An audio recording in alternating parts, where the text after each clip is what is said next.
Hello，各位觀眾朋友，大家好，我係阿 Jack，今日又翻嚟我哋嘅方塊 Minecraft，教學之新手教學啊，冇錯，今日咧就嚟到我哋萬眾期待嘅鑽石裝備啊！咁我哋都知道喺現實中鑽石應該係超有錢人嘅存在啦。咁喺 Minecraft 入面亦係一種相對較難獲得嘅礦石資源啦。當然啦，你努力下去掘礦都有嘅。我相信你現實中努力下都應該會有嘅，冇錯。咁我哋就嚟睇下啦。我哋咁重要嘅礦物到底有啲咩作用？首先就係我哋最經典嘅鑽石套裝，包括埋鑽石劍啦。咁我哋就知道佢嘅威力強度啦，又係未更新玉髓之前嘅最強版本裝備啦。OK， 工具，咁斧頭、鋤頭、鏟咁就冇咩特別嘅。咁我哋特別嚟講下呢個鋤頭啦。我哋知道喺機械版入面係有得有一個成就啦，就係要攞呢個鑽石鋤壞一個鑽石鋤就可以獲得佢嘅呢個成就啦。咁我就唔方便展示啦，因為可唔可以睇下先啦？唔知我仲有冇咧？我唔記得佢叫咩名。取得鑽石，製作一把鋤頭，美食探索家，好似揾唔到，暫時。紅石，海底，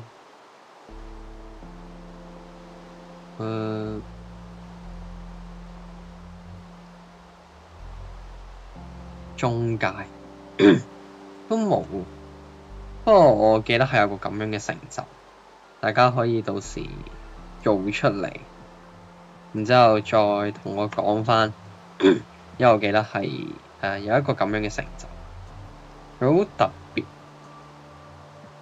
然之後我仲記得仲有一個成就，好似係叫製作玉髓鋤頭，但係唔知點解呢度好似冇顯示啦。OK， 唔重要，可能係以前嘅成就啦。咁我哋就嚟睇下啦，就係呢個附魔台啦。咁我哋知道附魔台咧係要黑曜石啦，加2粒鑽石，同埋一本書，2粒鑽石定3粒鑽石？好似係2粒鑽石。OK，CD 機。咁我相信各位觀眾朋友應該都喺 Minecraft 入面收集 CD 啦。咁我自己都好中意收集 CD 啦，Minecraft 入面。咁呢首歌我相信有睇我短片嘅觀眾朋友應該知道啊，冇錯。再嚟係鍛造模板啊，之所以係鍛造模板升級模板咧，有一個原因嘅，我哋嚟睇下先啦。呢個就係全部嘅即係鍛造模板啦，唔同款式。咁我哋知道咧，平時要獲得係好難噶嘛，但係其實鍛造模板係可以複製嘅。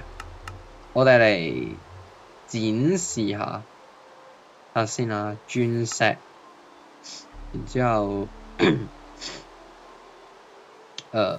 呢個再加埋，我哋攞翻塊模板出嚟啦，跟住就我哋嘅石英去咗邊啊？好啦，呢個時候又要考驗下我嘅眼力。OK， 跟住我哋變成生存模式。可以。睇下先啦，鍛造模板，我哋可以見到係可以複製嘅，係一個變2個嘅概念啦。Let's go， 見到嗱，一個變2個，我哋就可以一個變2個啦。就連其他嘅呢個模板啦都一樣嘅，我哋可以見到全部統一都可以複製嘅。咁包括連我哋最稀有嘅遠古城模板嗰塊守護者模板喺邊度呢？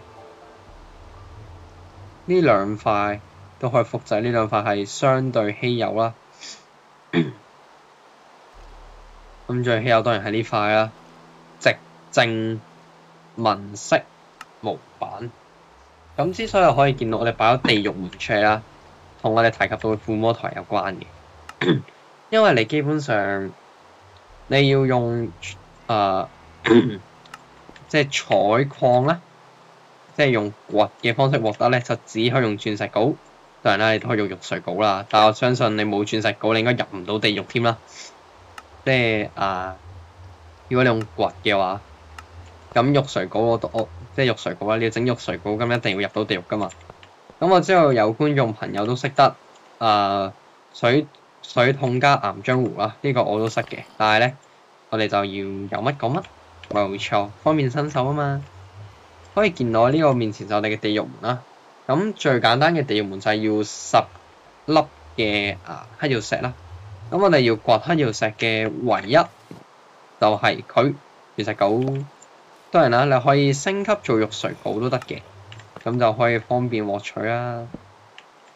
咁我見到啦，鑽石其實係一件好重要嘅嘢啊！佢係曾經企喺 Minecraft 頂端嘅裝備資源啦，但係而家出咗玉髓之後就唔同啦。不過如果你要獲得玉髓咧，你都係要有鑽石裝備先得嘅，冇錯。所以鑽石都係非常之重要啦。咁我哋今一集咧就到呢度啦，話咁快我哋又完啦。咁我哋應該就嚟咧就介紹晒，即係介紹得七七八八啦。咁之後就可能要換個系列啦，或者各位觀眾朋友想睇我玩啲咩嘅話咧，你可以評論區同我講。咁我哋今一集就到呢度啦，我哋下一集再見。留咗樣嘢，記得鍾意嘅話訂閱、點讚同埋分享啊！拜拜。